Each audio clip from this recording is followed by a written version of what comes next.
muri vy'umurundi azwi ku izina rya Satbi satura amabafu n'amabuye, akaba afise izina yahawe n'abavyeyi Bizimana Abakari Karume.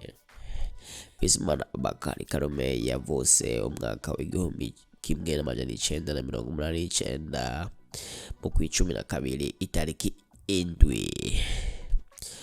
Satbi satura amabafu n'amabuye akaba ari umuririmbyi, yongera akaba ari umwandisi, akongera kandi ari umutambyi w'indirimbo. Mu 2009 Satbi yari mu mugwi witwa Wanaveski Kos.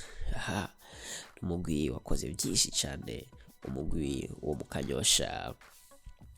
Mu 2010 Satbi umwana w'igihugu niho yasohoye indirimbo yiwe ya mbere, ikaba izwi ku izina Inkuru y'ukuri.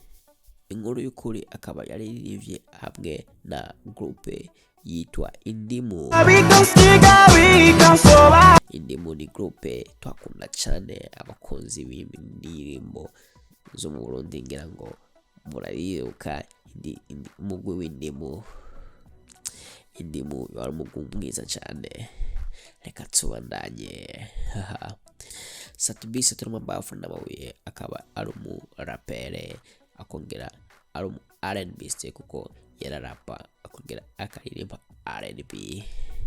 Indirimbo Satbi satura amabafu n'amabuye yasohoye Mumbarize, No Love, Kachugere, indirimbo nyinshi yagiye arasohora.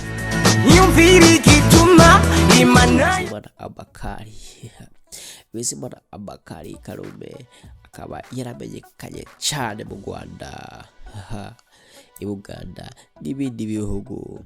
Satbi akaba yarashoboye guronga udushimwe 8 muri Buja Music Award. Ibyagarukiye ngaho Satbi yabandanije akora asubira kandi kuronga utundi dushimwe mpuzamakungu kandi twiza. Satbi inyenyeri y'igihugu. Satbi no waracakora. Hama uwo bataragira subscribe kuri channel yacu Inyishu Media, tugusaba gira subscribe kandi ongere partage usangize n'abandi kubera abasha kurongaho amasanamu asiguye n'inkuru nyinshi zo kubasani n'ibindi bidukikije.